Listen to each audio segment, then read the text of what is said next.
A step down transformer transforms a supply line voltage of 2200 volt into 220 volt. तर या केसमध्ये आपल्याला primary supply दिलेला आहे. प्रायमरीचं EMF घेऊ आपण. प्रायमरी व्होल्टेज घेतला EP, तर तो दिलेला आहे तुम्हाला 2200 वोल्ट इतका दिलेला आहे. आणि सेकंडरीचा जो पोटेन्शियल दिलेला आहे तर ती दिलेलं आहे 220 वोल्ट इतकं व्होल्टेज दिलेलं आहे. त्याच्यापुढे the primary coil has 5000 turns. तर नंबर ऑफ टर्न्स दिलेले आहे कशामध्ये, प्रायमरीमध्ये, आणि जे नंबर ऑफ टर्न्स आहे ते किती, तर 5000 टर्न्स दिलेले आहे. त्याच्यापुढे the efficiency and power transmitted by the transformer are 90%. Power आणि इफिशियन्सी दिलेली आहे पण ट्रान्समिटेड दिलेलं आहे. ओके, इफिशियन्सी आपण इटाने रिप्रेझेंट करतो आणि तो दिलेला आहे किती, 90%. तर या पर्सेंटचं कन्वर्जन आपण रेग्युलरमध्ये करू. म्हणजे 90ला डिवाइड करावं लागेल आपल्याला 100ने. पुढच्या केसमधील 0 का होणार, कॅन्सल. मग आपला आन्सर येईल 9/10 किंवा 0.9 केलं तरी चालेल. ओके, आणि त्याच्यानंतर पॉवर दिलेलं आहे तुम्हाला. आणि बघा इथं the efficiency and power transmitted by the transmitter. Transmitted म्हणजे सेकंडरी, प्रायमरीचा घ्यावं लागेल आपल्याला, बरोबर का नाही.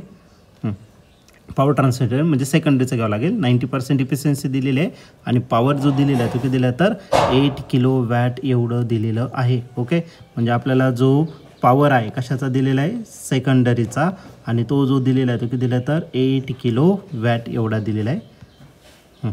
पुढे respectively then the power supply. Power किती सप्लाय झाला, सप्लाय कोणाकडून होणार, प्रायमरीकडून.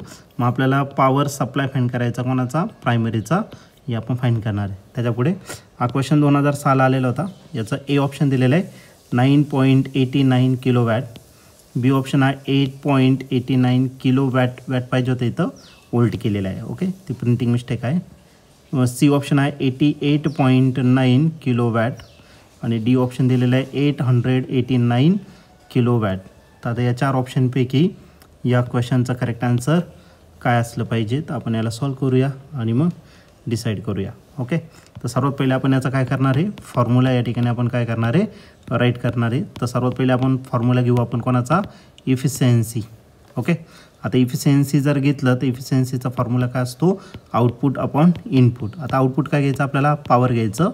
Output power divided by input power.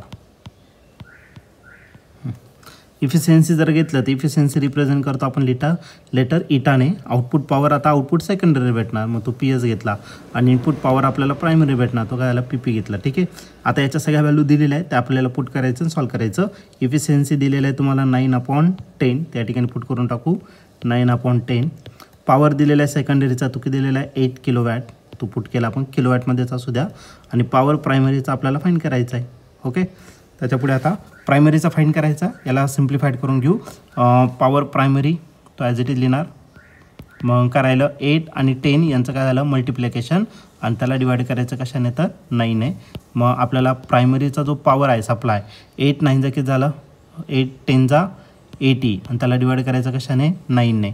आता याला सिम्प्लिफाईड करू आपण. तर पॉवर जो भेटेल तो 9ने जर डिवाइड केलं, 9 8 किती, 72. ओके, 9 9 81 होतं. मग आपल्याला 9 9 81, मग 9 8 72, म्हणजे उरले किती, पुन्हा 8, बरोबर आहे. म्हणजे पुन्हा 9 8 72, परत 8 उरणार. मग 8 8 8 8 काय होणार आहे, पुढे कंटिन्यू होणार. मग कशामध्ये झाला तर तुमचा किलोवॅट. पण या रिकरिंग नंबर येतोय, पण तो 5पेक्षा कसा आहे, मोठा आहे. मग ह्याला आपण राऊंड अप करू, 3 डिजिटपर्यंत आपण याला घेऊन टाकू. मग आपला जो पॉवर सप्लाय होणार आहे तो किती भेटेल, तर 8.89, कारण की पुढचा जो नंबर आहे त्याच्या पुढचा तो 5पेक्षा मोठा आहे, म्हणून आपण त्या नंबरला राऊंडेड ऑफ केलेला आहे. मग आपलं जे पॉवर सप्लाय होणार आहे ते असणार आहे 8.89 किलोवॅट एवढं पॉवर आपलं सप्लाय होणार आहे. ओके, आणि या ठिकाणी तुम्ही ऑप्शन जर बघितलं तर ऑप्शन नंबर बी जो आहे तो या ठिकाणी आपला करेक्टली मॅच झालेला आहे. फक्त इथं जो V झालेला आहे, Vच्या जागी फक्त आपल्याला काय करावं लागेल, वॅट करावं लागेल. ओके, मग याचं आपल्या क्वेश्चनचं काय असणार, करेक्ट आन्सर असणार. ठीक आहे, मग या क्वेश्चनचा फायनल आन्सर ऑप्शन बी असेल, 8.89 किलोवॅट हे त्याचं पॉवर असेल.